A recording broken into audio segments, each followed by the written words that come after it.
This Liberty Sports Update is brought to you by Beacon Credit Union. Being able to run the ball, we take tremendous pride in. If we can't run the ball, the offense is only one-dimensional. For us, we know that big games like this are going to be won on the line of scrimmage, and that we have to impose our will, and that we have to, run the rock every time a run play is called, and that when we do mess up, we got to, learn from the mistakes and, apply them to the next play. Let's go to David de Guzman from WFXR. Hey, when you look back at the Syracuse game, just in terms of confidence, how much did that game kind of give you guys confidence going now into your second ACC opponent of the season? I think it was a big confidence boost for us, to go against a team, that has,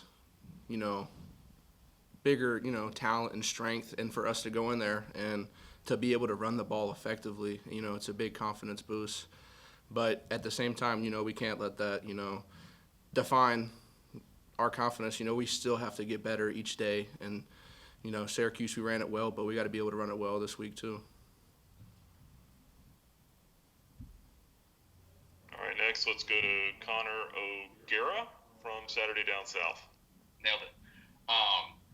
For those of us who don't get to see Malik and the way that you guys operate on an everyday basis, what was your first impressions of Malik, coming in as a guy who obviously everybody, if you know about, college football and you follow it closely, that he's coming from a big-time program.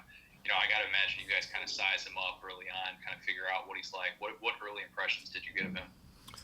Well, when he first came in, he had a red shirt that first year, and for us, he took that as an opportunity for him to, grow and learn. And then just, the success he's having this year, it's really showed us how he's a very humble human being. Probably the most humble person I know. He credits his success to, all of us. Like, he'll be like, we'll tell him after a play, like, dude, that was a great throw. He's like, nah, I couldn't have done it without y'all. But, one of the big things that, just working with him, he's very humble. All right, next let's go to John Manson from A Sea of Red. Hey, Tom, how you doing today? Good, how are you? Good. Quick question for you. In 2016, did you make the trip with the team to Lane Stadium? Yep, I traveled that year. Okay, you did travel. You didn't play though, correct? Mm-mm. That was my redshirt year, but I still traveled for that game. Gotcha. You're from Virginia, Mechanicsville area. Growing up, were you a fan of a particular college football team? If so, who? And what was it like to be at Lane Stadium? And are you looking forward to, that challenge this weekend to go against, traditionally one of the better college football teams in Virginia? Yeah, so I would say growing up, the two biggest programs you kept up with was Virginia Tech and UVA. And my dad, he graduated from UVA, and then so our family, we were more one-sided to UVA than we were Tech, so we always were rooting for them every year they played. And then growing up, I went to, I think, 2 or 3 of the games against the Commonwealth Cup for UVA and VTech. We went to a couple of them, and I think one was at UVA, and then we watched one at VTech. But, growing up, you're watching those two teams, and coming from Virginia, you want to strive to, go to one of those teams out of high school to play there.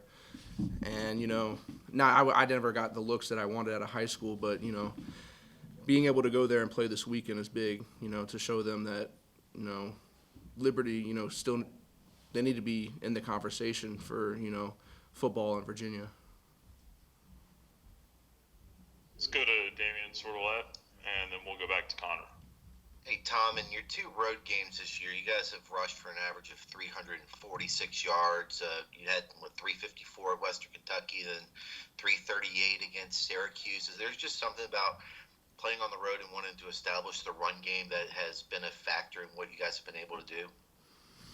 Most definitely. We want to go into the game and we want to be dominant. We want to be able to, like I said before, we want to impose our will and we want to set the tone for the game. If we can go out there and we can run the ball effectively, I think it sets the tone for the whole team that, we're in this.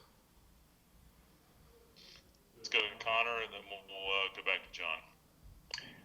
I know everybody kind of just says it's another game, but Malik's a former Virginia Tech commit, and you guys obviously know kind of this being a prime opportunity for you guys. Have you kind of seen any sort of different edge out of him in this practice? Has this has been kind of brought up in the last week or so that you guys have kind of seen what this could mean to him, knowing kind of all the history there? I don't honestly. I don't think I've seen a difference, but I think he takes, he takes every game the same. Every game is an opportunity for us, to get better and for us to grow the brand of Liberty, and for us to go out there to Virginia Tech. It's huge for this program.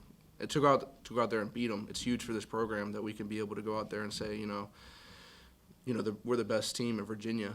Because that helps with recruiting and everything. But I think for Malik, he takes every game the same. Hey, Tom, when did you first find out about the top 25 ranking on Sunday, and what was that like? Just the emotions that kind of went through your mind as far as getting ranked, especially from you, team captain and a guy that's been around the program for several years now. So I found out I was actually heading into the facility. We had Sunday off. I was just coming in to get some extra work. But I found out through text message through one of the group chats with the O-line. I think Brendan had sent it in. And, when you first see it, it's just, it's amazing, especially for this program. When I first got here, we were FCS. We couldn't make the FCS playoffs. My redshirt year, we had a chance to win the Big South and beat Chuck South, but we totally lost that game at home. And just to see where this program's gone since the time I've been here, and to be in the top 25, it's amazing, and that no one can take that away from us. But at the same time, we can't be complacent in that. We gotta, why can't we go higher? We win more games. Let's keep pushing this thing. Tom, the offensive line has played so well this year. What do you think has been the key ingredient to the success? I just think how close we are. I like to think the offensive line is probably one of the closest groups on the team.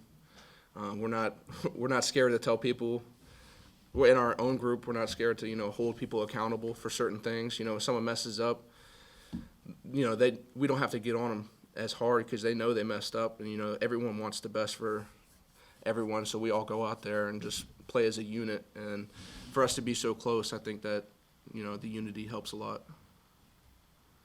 And also, just looking at the matchup here this week, Tech's defensive line looked like it played maybe with as much energy last week against Louisville as it has all year, particularly from the defensive ends. I know that's a little bit out of position from where you play, but just looking at them on the D line,